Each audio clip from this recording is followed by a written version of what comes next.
Are you trying to study for your Life in the UK test? You're thinking, what should you do? What should you read?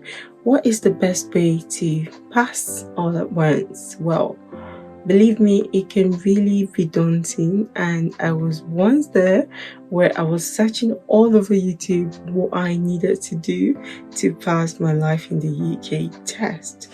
And believe me when I said I passed it the first time. And honestly, I was so happy because I didn't want to do it again. So, I'm not saying I'm perfect, but if I can do it, you might just be able to do it too. And I thought I would share what I found helpful, and hopefully, you might find it helpful too. So, stay tuned. Right, what I did was very, very simple. Sometimes you don't want to book the exam in advance, but I really encourage you to book it. Know your capacity and then book the exam. Have someone to hold you accountable so you don't cancel it. The exam is about £50 and I booked that at least 3 months in advance before I started studying. So here is how I studied. I used the Life in the UK app to start. So on there you have a kind of like a summed up version of the story. I was reading the book at first, but I dumped the book and I just went straight onto the app, and there it gives you a concise information about the story and you really get the picture. Also, days you just don't have time, you're exhausted from work or your schedule, you can easily click on the play button, so you're listening to the audio and it's sort of like singing, but you still want to try to understand. And you also get a practice question at the end of each reading or listening. And what I did was, every time I failed one of those questions, or I missed maybe one or at least two, or if I missed any at all, I always go back to do the question again until I passed. So that's what that's what I did when I was using the app. Now you can pay for the app and you have access for a lifetime. I really wish I didn't pay. I think it's about £9.99 if I'm correct, because I found other platforms very, very useful, and I realized I didn't need to pay for the app. So the app has a free version whereby I think study 1 to probably 4 was free, and then the remaining 4 to 8 or 9 you had to pay to be able to unlock. So if you don't want to pay that money, I would say there is no need. If you can pay that money, it is still a good knowledge to gain, but after your exam you wouldn't be using it again. So just to think about that. Now going on to the second platform, because I don't want this video to be too long, I use 2 other platforms on YouTube, and the first one is UK Life Prep.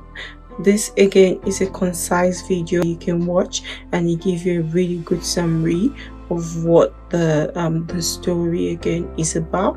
There is no exam on there, it just gives you like a really good story and you get a really nice narrative and picture. So I really find that really helpful. I watched all the video and it was so good, very concise, again highlighted information, and you start to soak in the information. But I would really advise going back onto the app and reading the information, at least for myself. That's how it starts to sink in. And another thing I did for myself is find ways to remember whatever I was studying, especially when I was using the Life in the UK mock exam. So I think it's I'll put a link down below so you can access it. But the second one I used was the Life in the UK mock test on YouTube. I believe they have about 17 videos in total, and I tried my best to get you all 17 videos. So you have to answer the practice questions and make sure you're getting all that question and you're able to retain the information. Some of those questions are repeated in other videos, so try to watch the first to 17 because they have some new questions in there as well, and a different way of asking the question, so you start to get familiar. Because one thing I definitely found out in the exam was that they tweaked the question a bit, not so much, I won't say tweak, the question were very similar. In fact, I think doing the mock test with my Life in the UK was so necessary for me. Like, literally, if you do that repetitively and you really understand it, I think you'll be fine.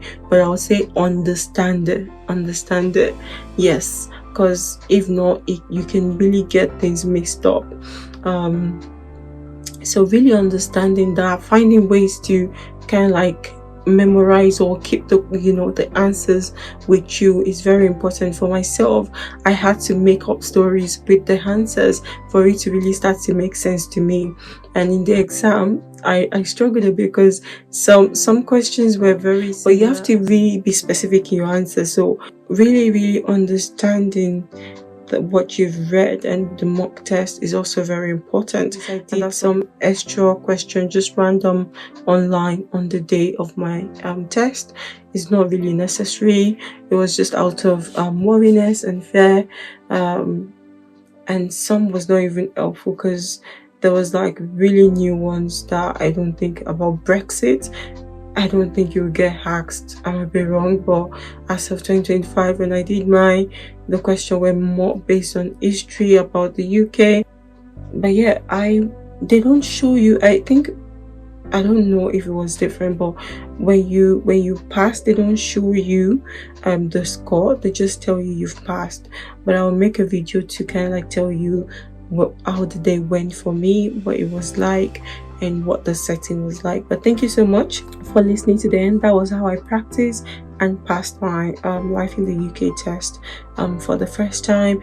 And you get a number emailed to you that you can use to then apply for either your ILR or your British passport. I wish you all the best, and please, if this video helped you and you make use of other resources, please let me know, and someone might just find it helpful as well. Knowing that you find it helpful, they might want to use other resources as I've mentioned. But thank you all so much, and until next time, take care. Bye.